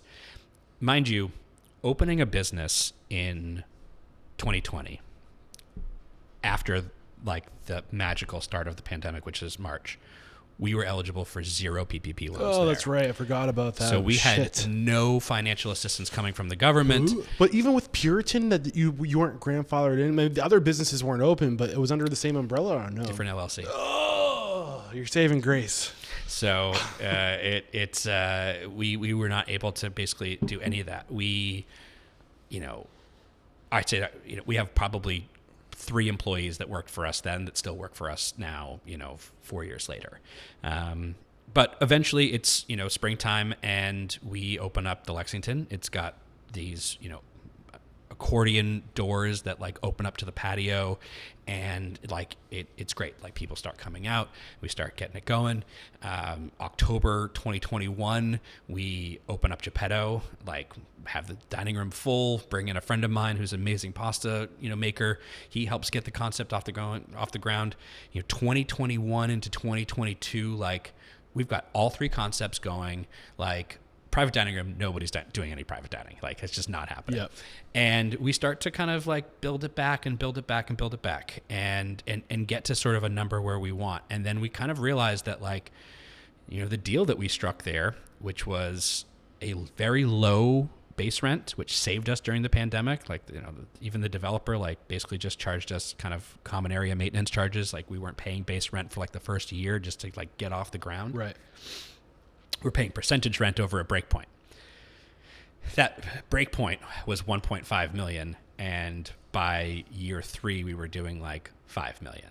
Oh, wow. So we're paying basically, like, by year 3, $500,000 a year in rent. Okay. On this thing that like has always been on rocky footing. So I'm not really familiar, and I don't know if everybody in the Boston market's familiar. Where does that stack up on like rent? Like, It's a lot of square feet, but I'd say this, like, occupancy wise, we built in a cap of 10%. And you can make a restaurant work with 10% occupancy, but Puritan's occupancy is like 6 to 7%. And that is the difference of that 3% of how much money you take home at the end of the day. Okay. Right. And I'd say this, I mean, like, now we're starting to see this world where, people are pulling back right now. Like, we're seeing, I mean, we watch our year over year numbers, and we're watching people pull way back. Like, that's why everybody came out on a Friday, Valentine's Day at all of our restaurants and set records, because I think people are allocating their discretionary income and spending to specific times, right? It's not just like, we don't have this like post-COVID revenge spending that people were doing where it was just like, fuck it, whatever, like, I'm having a blast, I'm out here. I mean, 2021, 22 was like one of the hardest years because we were retraining people how to be human, right? How to talk to people again, like how not to be the rudest versions of themselves. You think the 18, 19-year-olds that are now your target like employee, right?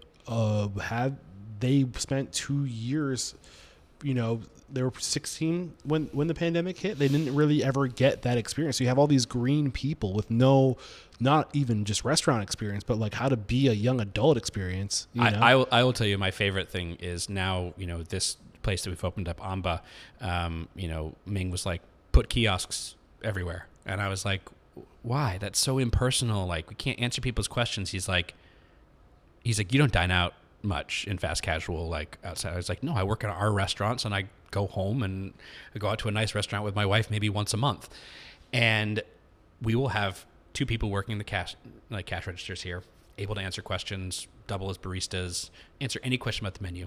Someone will walk in, see them, no line, walk right over to the kiosk. Yeah. Well, the technology is so great today. I mean, I don't know what kind of technology. What are you guys using? Is it Toast or Square? It's Square here. Okay. Yeah. So the kiosks are getting so good. I mean, the thing about a kiosk is that it will not forget the upsell.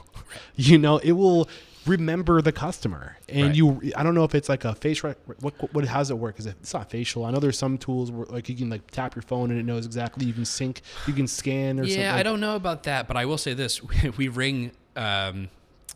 Better sales on the kiosks than we do with the in-person registers. It's those standardized upsells, and like there's like the psychology behind it, like the tapping the screen and the path of least resistance to spend more money. I don't know if it's just because you don't have to say it out loud, or like I'm always getting the extra meat or getting the thing that pairs well with that, and like the drink. Like if you're in a hurry, you're just trying to get that person through the line. But with the kiosk, like it's just here's how we do it. Like, yeah, I think the thing that's been hard is like how the post-pandemic world has been sort of reshaped, and then also kind of in this period that we're in right now. I mean, all but one of my restaurants, which is the Farm out at the Herb Lyceum, are all within 1 square mile of one another, right? And so that that's huge. It's helpful from connecting teams. It's helpful from being able to share resources.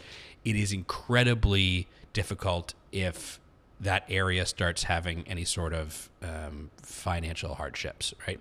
So all of these office buildings right here that are all vacant, like lab and office, residents, it's half of what it used to be. Pre-COVID, 45,000 people used to take the train to Kendall Square every single day.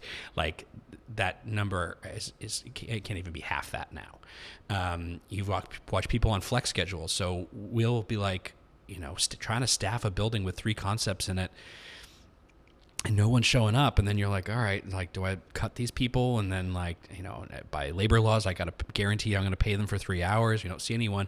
So then you're like, all right, like it's going to be a slow week. And then you cut all these people, and then you don't realize that 3 of the offices have all of their staff come in person on Wednesdays. Oh, man. And then all of a sudden you're just getting bent over on a Wednesday. And then people walk in, they go, well, I don't know, you can never get a table here, or the service is bad. And you're like, is this really like, this is how we work? Like we either run a loss with keeping every single person employed and readily available for when the people are ready to come here, or people come here and we can't keep up with the demand, and then they make up their opinion. And that has been the hardest thing about running this, is like, you can have all the data in the world, but if you just don't know when people are going to be in an office, right, you don't know how to prepare for that. Yeah, that's tough. Man, so you guys kind of you went from basically being a single unit operator to having your, your ancillary in the city, like, or in the country venue that you do on weekends. And then in like a very short period of time from 2021 to today, you've scaled from like 1.5 locations to, is it 6 or 7 in the total portfolio? Eight concepts over 4 properties. Wow. So what has the like the executive scale been like, or like the way that you've kind of scaled internal communication and like your role? You're not in one location anymore. Like how have you personally grown and evolved? Yeah, I mean, so we have group level leadership. So we have director of operations, like I'm, executive chef and culinary director. We have an assistant culinary director who's become the chef of one of our places. We have a beverage director. We have a director of marketing. So we're top heavy, and I think that can be really hard when all of a sudden the kind of numbers start to go a different direction than what you're used to. Is that, those folks usually have higher salaries and they've got to get paid. I make kind of my nut from the profits of the restaurants, right? So like, the ones that are in pay down mode, like those ones, like we just kind of have to leave alone. Like I can't take anything from that because it's just about paying down the investors.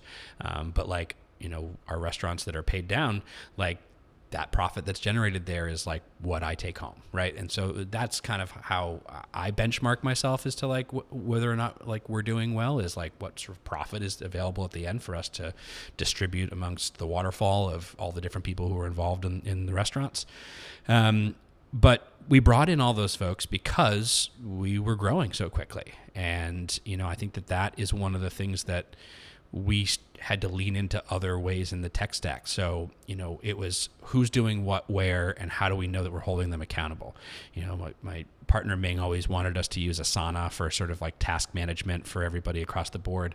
But it was like, now you're opening another fucking app. So now we're using Slack and that, like they don't really jive next to one another. So our director of operations got us on Basecamp. And so now we use Basecamp because in there, we can have a new menu being launched. We can put in photos of all the different dishes of what they're supposed to be like. We can put in allergy information. We can have all these resources so every single person who works in any of our restaurants can access the documents that are specific to where they work, right? Sounds like familiar to like Mies, but you're using the features of Basecamp to do what Mies does, which is centralize recipes and push throughout all locations. I mean, we even more kind of beta how we do the recipes, where everything's in a basically a Google Doc, and then in every single one of these kitchens, we have an iPad which has our ability to order from our distributors through their apps, as well as all of the recipes, and that way, if we update that recipe, I could be at home and I can be like, like that product, is not available anymore. Or too many people have been complaining about that. So we can change the recipe in there and then it updates everywhere. So when people are taking, the time to learn the recipes in the restaurants, they're actually getting the most updated version rather than the old school way. It's like, here's a 3-ring binder, like everything's in live there. Documents. And then like, oh, maybe you've changed, that recipe, but someone's got an old one that they keep on their phone. And I'm assuming all the restaurants are using like a viewable status, right? Yeah. So they can view it, but they can't edit it or anything like that. Correct. Yeah. So what is let's get into tech stack. What is your tech stack today? So our tech stack is, we're now open table for every restaurant that takes reservation. They've been a great partner for us, and that really helps. We use Basecamp for all team communication, as well as, resource management. It also helps us with all the BEOs for all of our events. So banquet event orders, if we're going to get into describing what those are, but that's basically like, if you have a private event, either on-site or off-site, that's where all the information lives. So we use Triple Seat for that. And then, we basically keep in Basecamp all of the finalized BEOs that are in there with any sort of notes, allows people to ask questions about the event. There's also a calendar in there. We can assign tasks for people and they have to check it off when they've marked it as complete so we can see their progress. We use Restaurant 365 for all of our sort of accounting purposes. Like we used to use Xero, but our bookkeeping team, which is offsite remote in Florida, I think, uses Restaurant 365. Who is your bookkeeping team? So we use Dine Technologies. Okay. They've been a really great partner for us, basically helping us manage our GL, manage our balance sheet, being able to get all that stuff to our accountants, just helping us make good decisions. We use Toast in the majority of our restaurants. We use Square now in our newest one. We use Eventbrite when it comes to ticket sales and things along those lines. We use Ovation for being able to Guest feedback. Get guest feedback, in more of our fast casual places. We use Paychex for payroll. And we use, what's the name of our... What does it do? Our gift card platform. Thanks? No. Oh, because Paytronics. Paytronics. So we use Paytronics for a company-wide gift card that can be used. And a lot of these changes are in the past, 8 months. Well, I mean, I think that's kind of where we're heading as labor costs get higher, as costs of goods get higher, you're going to have to learn how to do more with less. And you can do more with less when you have hard systems, automations, and people who can manage those systems. So I think the only way to stay profitable in the restaurant industry going forward is to save the money on labor and invest it in technology. Yes, and I think the thing that's hard though is when that tech goes down and there aren't a redundancy of people who know how to deal with it, then chaos ensues. On the flip side, you could also make the argument that now you don't have to have somebody with, you don't have to go hire a GM with all this restaurant management experience, because you can kind of give them the system within the tools, right? And just say, follow these steps, use the technology, and you're not so dependent on people as much as you are on systems now. So you can train people. Would you disagree with that? Yeah, I mean, I'd say the only thing that I would say that scares me about a future like that is, do you remember in Demolition Man where in the future the only restaurant that exists is Taco Bell? Oh, right. I worry that we get to a point where the nuance of hospitality, the remembering someone, the ability to give a smile, the ability to, know that someone's not driving on something and then try to fix it for them, that can't always be done. Right. You're painting a scenario where somebody would go to a kiosk, order it, sit down, get an Ovation pop up and be like, the sandwich doesn't taste right to me. And then there'd be somebody able to receive that feedback right away, identify who that guest was, and then fix their problem. Right. All while still trying to keep that person that we've now identified what they do to optimize their labor in that role, still has to do. And so all of those things together, I think, we're in a hybrid system right now, right? Which is kind of where I think we need to be.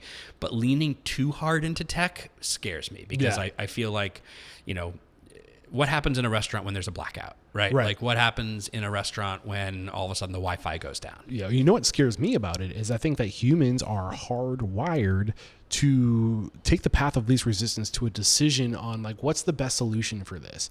We are used to being in hunter-gatherer type bands where, that evolved into small communities, and we would use word of mouth to find out who's the best, baker, who's the best laundromat, who's the best lawyer, who's the best, and then word of mouth would create these markets, right? But as those markets grow, those markets are coast to coast now. So people are still going to say, who's the best burger? McDonald's. Who's the best POS? Toast. Who's the best enterprise solution? Restaurant 365. So now you have these giant behemoths of organizations who are just the difference between number one and number two in any category, whether it be ice cream or technology solution, is usually doing twice as much business as the next answer. Right.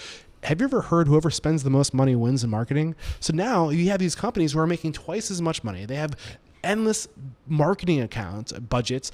They're going to be able to control the narratives and the agendas of the industry. That's what scares the fuck out of me.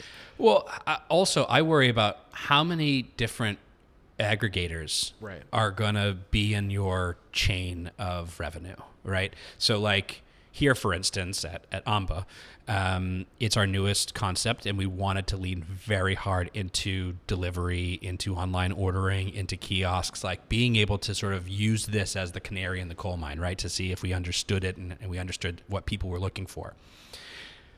Every day, I've got an Uber Eats order. I've got a DoorDash order. I've got a Square online order that people can pick up here. I've got an Easy Cater order, a Relish order, which is a subsidiary of Easy Cater. And on each single one of those, there's a commission attached to that. So how much am I willing to give up to be able to get that business? Right. And then the argument is just, move people to your native platform. But do you know how hard it is to change habits?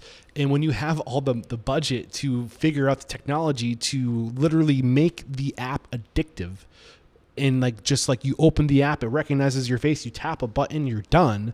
How do you compete with those habits? It's one of the things that we're trying out right now in sort of another canary in the coal mines type of scenario here is, we reached out to some folks who do social media. So I think our social media is okay. Our social media is a lot of still photos. It's a lot of things that just kind of live there as content. It's a mosaic, if you will, of people to look on and be like, oh, what's the vibe here? But now people are all into TikToks, Reels. I never had TikTok. I don't want TikTok. I could give a shit about this, right? Yeah. But it's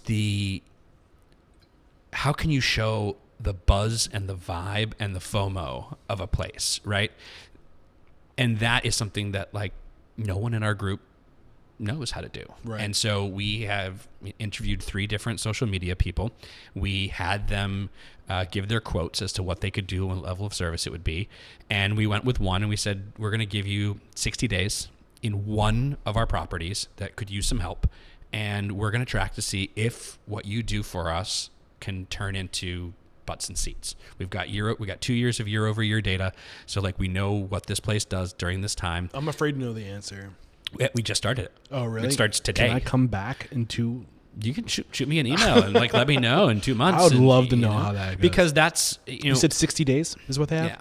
I mean, it's weird. I say it often. I believe marketing is the bane of human existence. It's not that I don't think you need to market your business. It's just that once you really start getting into understanding how marketing works, and it really just becomes about manipulation, persuasion, and you have to be annoying and relentless. You have to be emailing people every single day. It's 4th. I get an email or a push notification from Domino's on my phone every day at 4:20, ironically. And it's have you ordered your pizza, or have you tried this? Have you done that? And it's that constantly over and over again, the Chinese water torture of it that right. breaks people down to buy something. Yeah. It also makes giant organizations even more powerful. When every business is forced to be on these platforms to survive. If that's a true statement, my friend, there's a bigger problem. Right. And nobody talks about that, So that, I'm not saying marketing is not necessary, but I just think that as business owners, our instinct is to survive at whatever costs. And I just don't think we look beyond that. I've got another local Cambridge business operator. He runs a brewery, and he and I talk, and he's he's going to MIT Sloan to get his basically graduate degree in business, because he's I think I don't know enough. I didn't work for anybody else to be able to kind of do this. And I find myself in a similar boat. It's I know how to run my restaurants, but I don't know how to run it like somebody who's doing marketing, at, like you said, a massive company. Or even what he was saying, he's I have a friend who started a pancake, or it's basically a Kodiak cake kind of thing. And he's and the entire company was 2 people and a marketing firm. Yeah. He's my labor was those 2 people. Yeah. I think it's interesting. And I think you're kind of bringing into the natural progression of the conversation is, where are we going? Right. So we talked about how you got here, where you are today, where are we going? So where do you think we're going? What future are you preparing for? I'm preparing for a downturn and a lot of uncertainty. I hate to say that because I'm, kind of eternally an optimist, but I think that we're living in, what is that? I wish we weren't living in unprecedented times. I would just like to live in precedented times. Every moment is unprecedented going forward, because the world's changing so fast. And I think that there's an information fatigue, and I think people start going to places that they trust or that they know that will be good. And so for a lot of what we're dealing with, it's, trying to make sure that we hold up our end of the bargain. It's what we're selling is what people get, that our quality and our hospitality remains incredibly high. But we have to be a leaner business. We are, I think, out of the growth phase for the time being, and we have to figure out how to operate how we want to and how we can. That's some sort of balance of those two in a leaner and more nimble way. What does leaner and more nimble look like as a business model? I think one of the things that I'm the most frustrated about in restaurants is the Cheesecake Factory mentality, which is like these massive menus that have hundreds of items on them. And I think I get as like a trigger effect with me when somebody says like, oh, I went there and the menu is not very big or there's not a lot of options.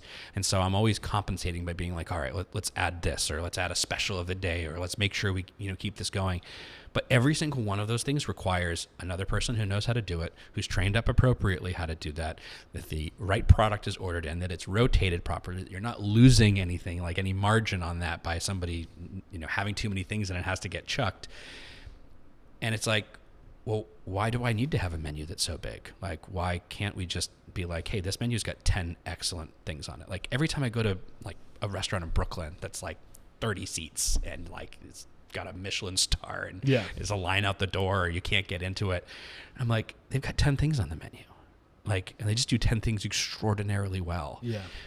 But our places are complex. I mean, we've got people who come in for 90 minutes a day during lunchtime here that they basically are like, I want it to be good. I want it to be consistent and I want it fast. And I have to be able to accommodate that. And that might not, there's not as much, vertical density in the cities anymore. Right. Like everybody talks about how there's not enough housing, but it's too expensive to build. Building restaurants is fucking expensive. I mean, I know this is, you as somebody who lives in a city, like I'm kind of grateful that people are moving away from the cities, because I think for the longest time, I feel like I've been saying we've got to spread out. And I think there's a lot of markets across the country that are exploding right now because everyone's like, we got to spread out. Well, also look at the restaurants that did extraordinarily well post-pandemic because they were in the fucking suburbs and everybody was working from home. Right. And so I think our next strategy as a company is to, try to continue to grow and grow sustainably is to start heading out to the burbs. Take some of the things that we know how to do, bring our brand of basically creativity, of food, of hospitality, of beverage, and take it to those markets. Not even the burbs, but like the heartland of America. Like people aren't just moving out of the city like an hour out into New Hampshire and like Vermont and like Connecticut, or they're moving to like Ohio and like Oklahoma. And there's like, because we don't need to be in a physical space anymore to make money. So people are like, I'm going to take my New York salary and move to Oklahoma and buy a gold toilet, right? Because we can do that now. And I feel bad for people in the cities, but at the same time, I feel like for the longest time, like you look at like the industrial age, the early 20th century, you had all these cities around New England exploding, Lewiston, Maine, Rochester, New Hampshire, like all these like northern, like these mill towns, right? Where you go and you see, and like, look at the architecture, look at these these giant buildings, and they're like ghost towns. Yeah. Because everybody was forced at the end of the industrial age to move to the cities. But now it's like this natural like inhale and exhale, right? Now people are moving in the opposite direction, and there's bones here, and like there's so much opportunity in those places that it's kind of an exciting time. Yeah, but again, I still think it comes down to density. I mean, like, my kind of, tale that I was telling of like, a busy restaurant is making money, and not so busy restaurant is not making money. Right. And it doesn't matter how good you are with the books. It doesn't matter how tight your cost controls are. You need a volume of people to make something work. Now, it all depends on what your scale of volume is. Like, you could be a 2-person in the kitchen, 30-seat restaurant where you're paying $5,000 a month in rent, and you can make that work if you're filling those seats. But if you're a restaurant that has 400 seats and you're expecting that you're going to be filling every single one of them once a day, and you do 200 people, then that's a very different business. So it sounds like the future, to summarize, is scaling down. I think it's hard because, like, when you come up with an idea and a plan and then the world changes around you, how quickly can you pivot? Right. And like, we're all so sick of saying the word pivot, like, because that was like the the language of the pandemic was like, all these businesses have to pivot. But you start going in circles. And I think what is really hard is like, how do we find a way to make what we make and sell it to people where they are? Yeah. And it's not always the easiest thing to do, because most of our restaurants from start to finish take 2 to 4 years. Yeah. And from when we identify what we want to do, what the concept is, or find the location, negotiate the lease, do the fundraising, bring in the team, train everybody, open the doors, first people there. We're seeing the world change like monthly now, It's crazy. Yeah. In its entirety in 6 months to a year. And like, that can be really hard to stay up on those trends. And it's not going to slow down. If Moore's Law is true, it's only going to get faster. Right. So it's going to be really interesting. We're on a freaking roller coaster ride right now. Right. But it's fun to be somebody who gets to report it all. I'll say that much. This has been so much fun. I want to respect your time. We have 6 minutes left together before your hard stop. And you see why this is a 2-hour long conversation, because it just goes, man. And it has been fun. But before we wrap up, any final thoughts, anything that didn't come out of today's conversation that you want to get out? I want to make sure we leave time for that. No, I just hope that anybody who is a restaurant, patron, understands that these are relationships that were forged. These are, I think what is really hard about restaurant life is that sometimes it can feel so transactional. If we're like kind of starting, going back to where we started with, saying that my favorite part of being in restaurants was sort of the instant gratification. Well, if that's all you're trying to get out of it, then this is not the business for you, because it's about creating longer lasting relationships. And I hope that when people dine in restaurants, they know that, yes, they could just come there and take their photo and upload it to social media and say, I was there, or go on to a review site and crack their knuckles and say, like, these are my thoughts about it. But the same restaurant that somebody came to at Puritan and Company 12 years ago is not the same restaurant that we're running today. Yeah. It's a far better restaurant. Maybe you enjoyed some of the stuff we were doing early on when we were taking real big risks, but now our risks are far more calculated. Now we're far more diligent and direct with what we do there. And the relationships that we've established with people who come there over and over again are because they've been patient and they've seen that. And that's the type of restaurants that I like to run. I don't like these sort of flash in the pan things that are just, we got some money, we opened up this thing, it didn't work, like shut it down. That's not fun. I have a question for you. I was going to try to wrap it up, but I'm selfishly going here, and hopefully we can, if we go a little over, you're going to be it's okay. Fine. So, I mean, Toast is by far the most recommended POS on the show. And I'm curious to learn more about what happened to make this pivot. I don't know if you're privy to speak to that. I know Square for restaurants, full service is kind of like exploding right now, but like, I'm also kind of curious, why did Ming leave Toast to go with Square? So like, what's going on here? And I don't know how much of that you're allowed to speak to. But yeah, I mean, I don't want to speak on his behalf. I know that he left Toast and went to go work for a mortgage technologies company. I think he wanted to kind of take a little bit of a break from how intense Toast was. Toast grew really fast. Right. And so I think that he just needed a break from that. And then I think he went to go work for a mortgage technologies company, and then Square reached out and was like, hey, let's do what you did there here. Yeah. And I think that excited him because, for better or for worse, both Ming and I have become kind of de facto restaurateurs because we got on really well when we first met, and we appreciated what the other one brought to the table. And I think that when you are going into any sort of business or any part of your career, it's about when you start to feel like you know what you're doing and other people around you get on board with that. And that is one of the ways that we've been able to attract the talent that we have. We've been able to open the restaurants that we have. And for him, how he's been able to, create something, help be a part of creating something great, and then go help create something again. Cool. All right, let's ask some final short answer questions here. What is one thing about your business, a value, a process, a system that makes you truly unstoppable? Our people. The mission statement is to change the world by inspiring, empowering, and transforming the industry. How have you personally transformed? How are you a better man today than the man you were when you got started? I listen more. I listen to the people who work for us, and I listen to our guests, and I then figure out how to be better at what I do because of that. Yeah. If you got the news, you'd be leaving this world tomorrow. All the memories of you, your work, and your restaurants would be lost with your departure, with the exception of 3 pieces of wisdom you could leave behind for the good of humanity and your legacy. What would those 3 pieces of wisdom be? You didn't even roll your eyes once. Yeah, no. It's a tough one. I'd say run your business being firm, fair, and friendly. Is that 1, 2, and 3? I think so. All right. Well, I'll take it.